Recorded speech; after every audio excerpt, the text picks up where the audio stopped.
We will discuss the anti-illegal drug investigation process, starting from intelligence gathering all the way to post-operation procedures. We will guide you through the flowchart, describe each stage of the operation, identify the following roles of the involved agencies, and explain how each procedure connects, following the guidelines of RA 9165 and the PNP Anti-Illegal Drugs Operations Manual. Intelligence gathering. The process begins with intelligence gathering, where we collect raw data through surveillance, confidential informants, community reporting, or coordination with PDEA regional offices. At this stage, the lead agency is typically the PNP or PDEA, depending on jurisdiction. The linkage here connects to the next stage, validation, to ensure that the intelligence is credible and actionable. Validation of information, and case build-up. Once raw information are gathered, investigators validate it through background checks, surveillance logs, informant reliability, and bypass simulations. This stage requires close coordination with PDEA. Validation leads directly to planning and coordination, forming the backbone of the entire operation. Agency coordination. Operations Commander. At this point, the operating unit must coordinate with PDEA under RA 9165. PDEA is the lead agency, but PNP may conduct operations as long as coordination is properly documented. Coordination also includes informing barangay officials, local police stations, crime laboratory. This creates the procedural linkage to the pre-operational briefing. Planning and pre-operational briefing. During planning, the team outlines the objectives, identifies target persons, assigns roles, prepares operational funds, and reviews safety precautions. In the pre-op briefing, all operatives review RA 9165 Section 21 procedures, arrest protocols, evidence handling guidelines, rule of arresting officers, marking officers, inventory officers, and documentation team. Conduct of anti-drug operation. Operations commander. This includes executing the operations such as bypass, search warrant service, and checkpoint interdiction. Legal terms. Identify yourself as a law enforcer. Ensure the arrest is lawful. Secure the evidence immediately. Document every action. This step leads directly to marking inventory and change of custody. Marking inventory and witnessing. Requirements factor under RA 9165 Section 21.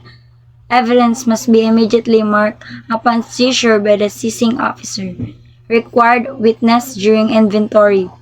EOG representative, media representative, elected public official. The inventory and photographs must occur at the place of arrest unless safety conditions prevent it.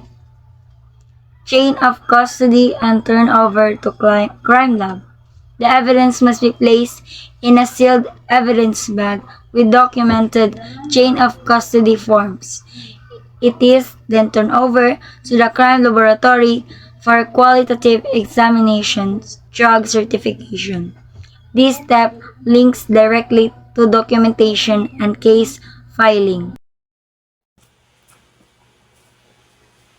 Documentation, affidavits, and case filing. All arresting officers prepare affidavit of arrest, affidavit of seizure, bypass report, booking sheets, spot report, inventory sheets. These documents are submitted to the prosecutor for inquest within the reglementary period.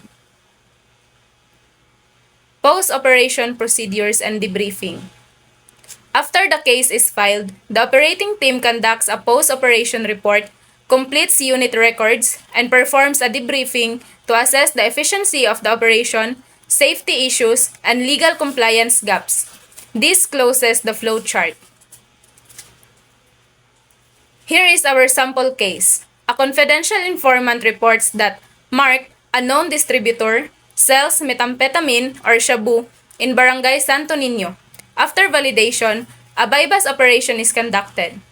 The bypass team arrests Mark, seizes 5 sachet of suspected shabu, marks the evidence at the scene, and completes the inventory with a media representative and barangay chairman present.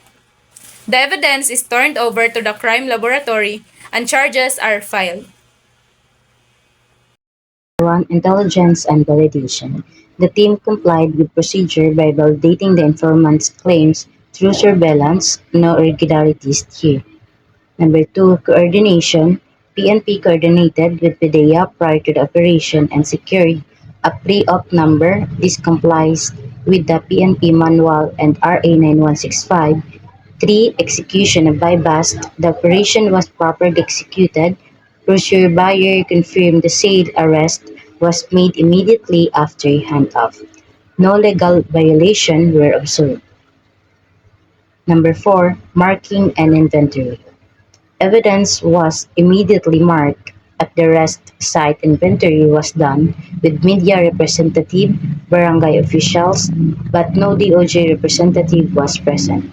This is procedural lapse under RA 9165 Section 21.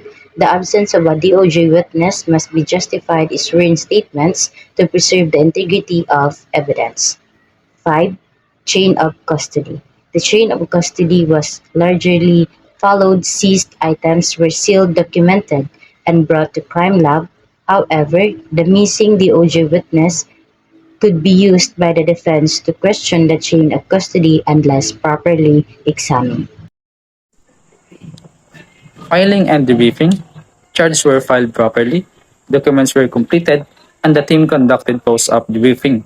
Overall compliance was good, with one identified procedural weakness. Summary of illegal compliance analysis. Intelligence validated, PDEA coordination present, proper arrest procedure, immediate marking of evidence, inventory partially complete, media plus barangay, DOJ witness missing, most explained in affidavit, chain of custody largely intact, documentation completed, and case filed properly. The annotated process map outlines the anti-illegal drug investigation process, beginning with intelligence gathering, where information about the suspect was first obtained through a confidential informant. Investigators validated this intelligence through surveillance, background check, and monitoring of drug transactions, which confirms the informant's claims. After validation, the operating unit coordinated with PDEA as required by RA 9165 and notified the barangay and local police to ensure proper inter-agency support. During the planning and pre-operational briefing, roles were assigned, including poster buyer, arresting officer, security team, inventory team, and documentation unit, and all personnel review RA 9165 Section 21 on evidence handling. The buy-bust operation was executed after the poster buyer confirmed the illegal sale by the target. The arresting team apprehended the suspect and recovered 5 sachets of suspected shabu.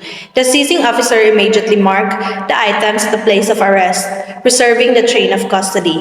Inventory was conducted on site with the presence of a media representative and a barangay official, but a DOJ representative was not available at the time. The seized items were sealed, documented, and turned over to the crime laboratory for examination, consistent with the chain of custody procedures.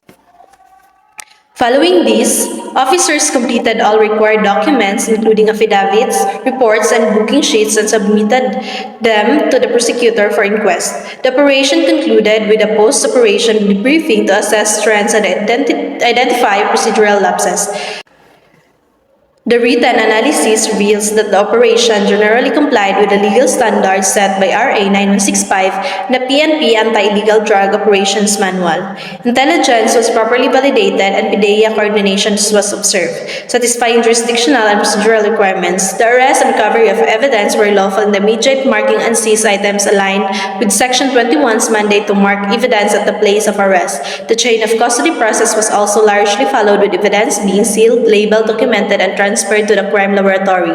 The main procedural deviation was the absence of a DOJ representative during the inventory.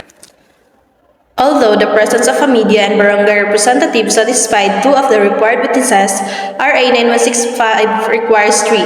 However, the Supreme Court rulings allow the leniency provided the officers explain in their sworn statements the genuine efforts taken to secure the missing witness.